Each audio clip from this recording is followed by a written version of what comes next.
saya Friskila Septiani Sitanggang dengan NIM 2001011166. Saya semester 6 dari Prodi Pendidikan Agama Kristen dari Institut Agama Kristen Negeri Tarutung. Adapun tujuan saya membuat video ini adalah untuk memenuhi tugas mata kuliah Teologi Alkitab yang dibimbing oleh Bapak Dr. Baginda Sitompul MPDK. Materi yang akan saya bahas kali ini adalah tentang hubungan dari teologi Alkitab dengan teologi sistematika.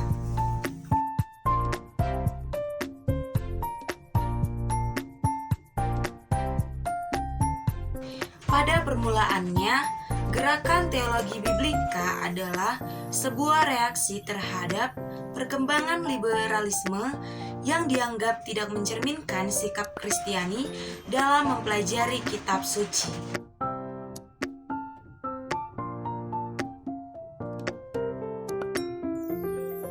Teologi Alkitab menurut para ahli. Menurut Paul Enns, teologi Alkitab adalah sebuah usaha untuk menyelubungi sejarah yang tertulis di dalam kitab suci.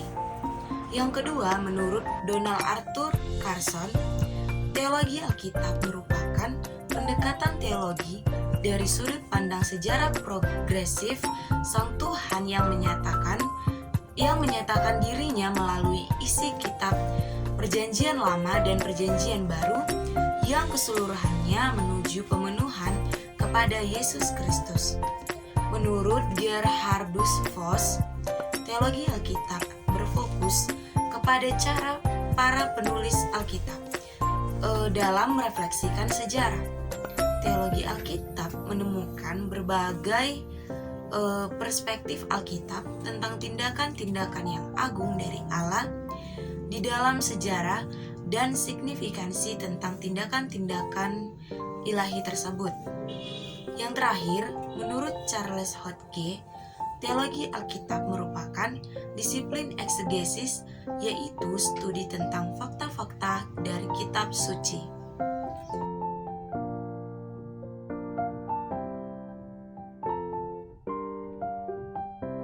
Contoh-contoh dari teologi Alkitab, misalnya dari ajaran teologis tentang doktrin Allah. Nah, di dalam zaman pra-patriark, maka yang dibahas di sini adalah tentang Allah hanya sebatas di zaman pra-patriark saja, tidak berhubungan dengan zaman Musa, zaman Daud, zaman sastra hikmat, dan yang seterusnya. Demikian juga dari penulis, misalnya doktrin Allah menurut Musa yang ditulis oleh Musa.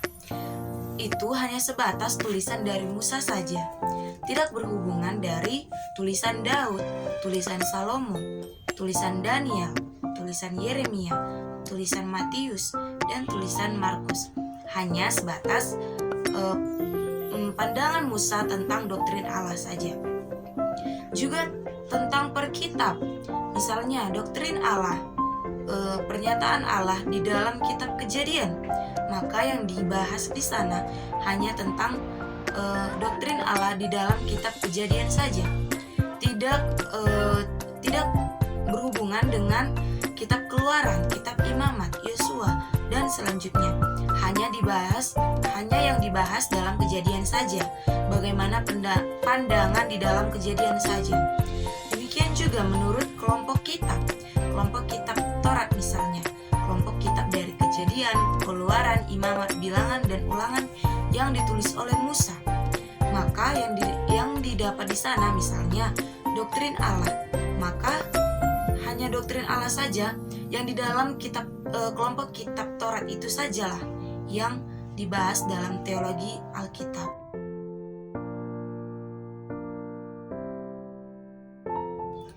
Teologi sistematika adalah disiplin teologi Kristen yang merumuskan tertib, rasional, dan koheren rekening doktrin-doktrin iman Kristen dengan subdisiplin dogmatika, etika, dan filsafat agama. Teologi sistematika mengacu pada dasar teks-teks suci agama Kristen, sekaligus menyelidiki perkembangan ajaran Kristen selama sejarah, khususnya melalui filsafat, ilmu pengetahuan, dan etika yang melekat pada suatu sistem pemikiran teologis, bahwa metode ini dikembangkan, salah satu dapat diterapkan baik secara luas dan terutama menggunakan teks-teks Alkitab yang mencoba untuk membandingkan dan menghubungkan semua kitab suci dan membuat sistematis pernyataan pada apa yang Alkitab katakan tentang isu-isu tertentu.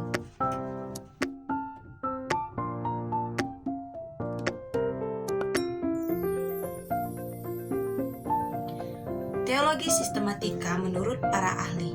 Yang pertama, menurut Paul Enns. Menurut Paul Enns, teologi sistematika merupakan asimilasi informasi tentang Allah, baik itu perbuatannya, keagungannya, kebesarannya, dari yang didapat atau yang ditulis dari Alkitab maupun dari luar Alkitab. Nah, dalam proses mensistematiskan doktrin-doktrin Alkitab. Selanjutnya yang kedua, menurut Gerhardus Voss, teologi sistematika itu adalah merangkum semua yang diajarkan Alkitab tentang sejarah penebusan ke dalam sebuah sistem teologi yang terpadu. Selanjutnya, menurut Charles Hodge, teologi sistematika adalah disiplin ilmu yang mengambil fakta-fakta yang dipahami di dalam teologi Alkitab dan menyusunnya menurut kaitannya satu dengan yang lain, dengan memperhatikan berbagai koneksi logisnya. Artinya, ia membatasi informasinya itu dari Alkitab saja.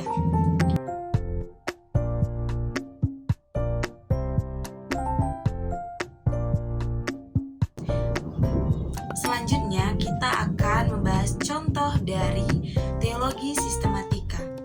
Nah, kita tahu tidak ada satu kitab pun yang membahas khusus tentang Allah. Maksudnya, teologi sistematika ini adalah mengambil sumber-sumber doktrin tentang Allah berdasarkan dari beberapa kitab. Artinya, membahas tentang kebesaran Allah, perbuatan Allah, tentang kebaikan Allah, tentang apa yang diperbuat Allah berdasarkan dari kitab-kitab yang membahas tentang Allah. Nah, berdasarkan dari pendapat-pendapat tersebut, maka digabungkanlah. Nah, dari menggabungkan itulah yang dinamakan dari teologi sistematika. Juga dengan bahan-bahan pendukung lainnya di luar Alkitab yang dapat mendukung kebenaran dari Alkitab tersebut.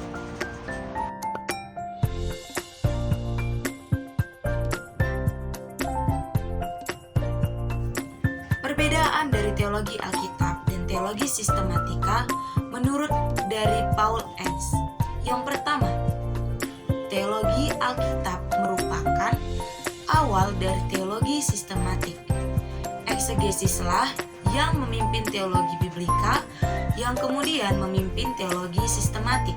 Kedua, teologi Alkitab berusaha menentukan apa yang dimaksudkan oleh penulis Alkitab berkaitan dengan isu-isu teologi. Sedangkan teologi sistematik menjelaskan mengapa sesuatu itu benar dengan menambahkan pandangan secara filosofis. Ketiga, teologi biblika memberikan pandangan penulis Alkitab, sedangkan teologi sistematik memberikan diskusi doktrinal dari sudut pandang masa kini. Yang terakhir, teologi Alkitab menganalisis materi dari penulis tertentu atau periode sejarah tertentu, sedangkan teologi sistematik meneliti semua materi baik dari Alkitab maupun dari luar Alkitab yang berkaitan dengan doktrin tertentu. Maka dapat kita simpulkan bahwa teologi Alkitab dengan teologi sistematika ini merupakan disiplin ilmu yang berkaitan, yang berhubungan namun berbeda. Nah, demikianlah pembahasan dari pengertian ataupun hubungan dari teologi Alkitab dan teologi sistematika.